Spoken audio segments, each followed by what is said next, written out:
Kashmir വെടിനിർത്തലിനെ American പങ്കിൽ സംശയം പ്രകടിപ്പിച്ച് കോൺഗ്രസ് സിംല കരാർ ലംഘിക്കപ്പെട്ടു എന്ന ചോദ്യങ്ങൾ ഉയരുന്നുണ്ടെന്ന് കെ.സി. വേണുഗോപാൽ പറഞ്ഞു. ഇതിൽ സർക്കാർ വ്യക്തത വരുത്തണം, അതിനുവേണ്ടി അടിയന്തരമായി പാർലമെന്റ് ചേരണമെന്നും കെ.സി. വേണുഗോപാൽ ആവശ്യപ്പെട്ടു.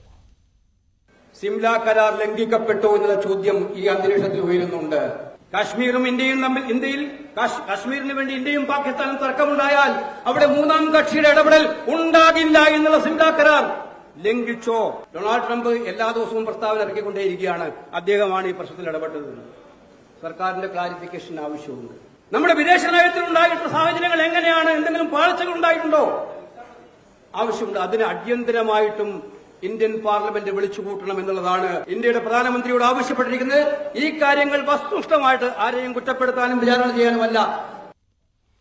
സൈബർ ആക്രമണം ശക്തമായതോടെ എക്സ് അക്കൌണ്ട് പൂട്ടി വിദേശകാര്യ സെക്രട്ടറി വിക്രം മിശ്രി. വെടിനിർത്തൽ പ്രഖ്യാപനത്തിന് പിന്നാലെ സൈബർ ആക്രമണം ശക്തമായതോടെയാണ് അക്കൌണ്ട് പൂട്ടിയത്. വിക്രം മിശ്രിക്ക് പിന്തുണയുമായി IAS അസോസിയേഷനും രാഷ്ട്രീയ പാർട്ടി നേതാക്കളും രംഗത്ത് വന്നു.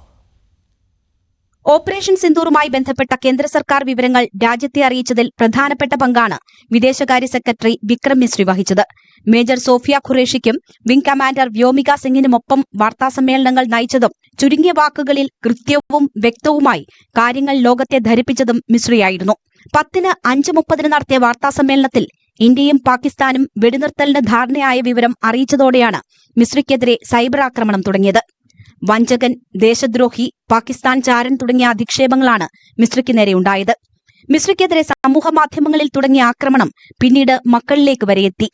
മകളുടെ പൌരത്വവും അഭിഭാഷകയെന്ന നിലയിൽ റോഹിംഗ്യകൾക്ക് വേണ്ടി നടത്തിയ ഇടപെടലുകളും വരെ ആരോപണത്തിന് ആയുധമാക്കി. സഹികെട്ടതോടെയാണ് മിശ്രി എക്സ് അക്കൌണ്ട് പൂട്ടിയത്. സൈബർ ആക്രമണങ്ങളെ IAS IPS അസോസിയേഷനുകൾ അപലപിച്ചു.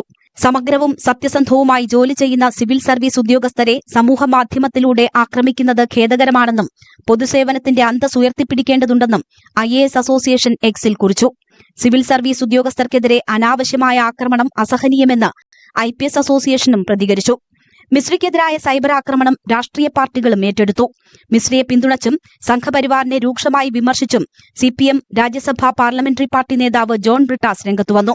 യുദ്ധവെറിയിൽ ആറാടിയിരുന്ന സംഘപരിവാറുകാർ മിശ്രിക്കെതിരെ രംഗത്ത് വന്നിരിക്കുകയാണെന്നും സംഘപരിവാർ എന്താണെന്ന് ഒരിക്കൽ കൂടി വെളിപ്പെട്ടുവെന്നും ജോൺ ബ്രിട്ടാസ് പ്രതികരിച്ചു.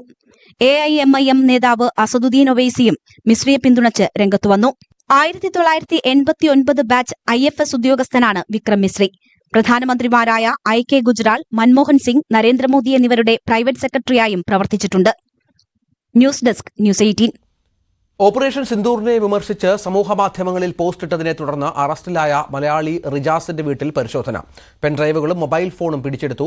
കൊച്ചി എളമക്കരയിലെ വീട്ടിൽ ഇന്നലെ രാത്രിയായിരുന്നു പരിശോധന. തീവ്രവാദ വിരുദ്ധ സേനയാണ് പരിശോധന നടത്തിയത്. INS വിക്രാന്തിന്റെ വിവരങ്ങൾ തേടി കൊച്ചി നാവികസേന ആസ്ഥാനത്തേക്ക് ഫോൺ കോൾ ചെയ്ത ആളെയും അറസ്റ്റ് ചെയ്തു. മഹാരാഷ്ട്ര തീവ്രവാദ വിരുദ്ധ സേനയും രഹസ്യാന്വേഷണ വിഭാഗവും ഇന്നലെ രാത്രിയാണ് റിജാസിന്റെ വീട്ടിലെത്തിയത്. എളമക്കര കീർത്തിനഗറിലെ വീട്ടിലെ പരിശോധന മണിക്കൂറുകൾ നീണ്ടുനിന്നു. റിജാസിന്റെ മാതാപിതാക്കളെയും സഹോദരനെയും ചോദ്യം ചെയ്തു. പെൻഡ്രൈവുകളും മൊബൈൽ ഫോണും പുസ്തകങ്ങളും ATS കസ്റ്റഡിയിലെടുത്തു. റിജാസിനെതിരെ കൊച്ചി സിറ്റി പോലീസ് എടുത്ത കേസുകളുടെ വിവരങ്ങളും ശേഖരിച്ചു. കലാപം ഉദ്ദേശിച്ചുള്ള പ്രകോപനം, നിയമവിരുദ്ധമായ കൂട്ടായ്മ തുടങ്ങി വിവിധ കുറ്റങ്ങളാണ് റിജാസിനെതിരെ ചുമത്തിയിരിക്കുന്നത്. ഡെമോക്രാറ്റിക് സ്റ്റുഡൻസ് അസോസിയേഷൻ പ്രവർത്തകനായ ഇയാളെ നാഗ്പൂരിൽ വെച്ചാണ് അറസ്റ്റ് ചെയ്തത്. അതേസമയം INS വിക്രാന്തിന്റെ വിവരങ്ങൾ തേടി കൊച്ചി നാവികസേന ആസ്ഥാനത്ത് ഫോൺ ചെയ്തയാളും പിടിയിലായി. കോഴിക്കോട് സ്വദേശി മുജീബ് റഹ്മാനെയാണ് ഹാർബർ പോലീസ് അറസ്റ്റ് ചെയ്തത്. പ്രധാനമന്ത്രിയുടെ ഓഫീസിൽ നിന്നെന്ന് പറഞ്ഞ് രാഘവൻ എന്ന പേരിലാണ് കഴിഞ്ഞ ദിവസം ഫോൺ കോൾ വന്നത്. എന്നാൽ പ്രതി മാനസിക പ്രശ്നമുള്ളയാളാണെന്നും 2021 മുതൽ ചികിത്സ തേടുന്നുണ്ടെന്നും കൊച്ചി കമ്മീഷണർ പുട്ട വിമലാദിത്യ പറഞ്ഞു. എലത്തൂർ സ്വദേശിയാണ് കോഴിക്കോടിൽ. അദ്ദേഹത്തിന് അറസ്റ്റ് ചെയ്തിട്ടുണ്ട്.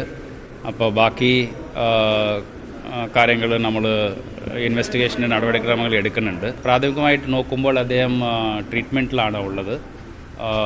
കുറച്ച് സൈക്കോളജിക്കൽ ട്രീറ്റ്മെൻറ്റ് എടുക്കുന്നുണ്ട്. Case as of now 319 BNS മറ്റ് 31A of official secrets act പ്രകാരമുള്ള കേസാണ്. ഇദ്ദേഹം എന്തിനാണ് ചെയ്തത് ഫോൺ എന്ന കാര്യങ്ങൾ നമ്മൾ വെരിഫൈ ചെയ്യുന്നുണ്ട്. അപ്പോൾ ബാക്കി കാര്യങ്ങൾ നമുക്ക് വ്യക്തമായിട്ട് ചോദിച്ചാലും മനസ്സിലാവും. നേവൽ ബേസ് അധികൃതരുടെ പരാതിയിൽ കൊച്ചി ഹാർബർ പോലീസാണ് കേസെടുത്ത് അന്വേഷണം തുടങ്ങിയത്. ന്യൂസ് 18 കൊച്ചി.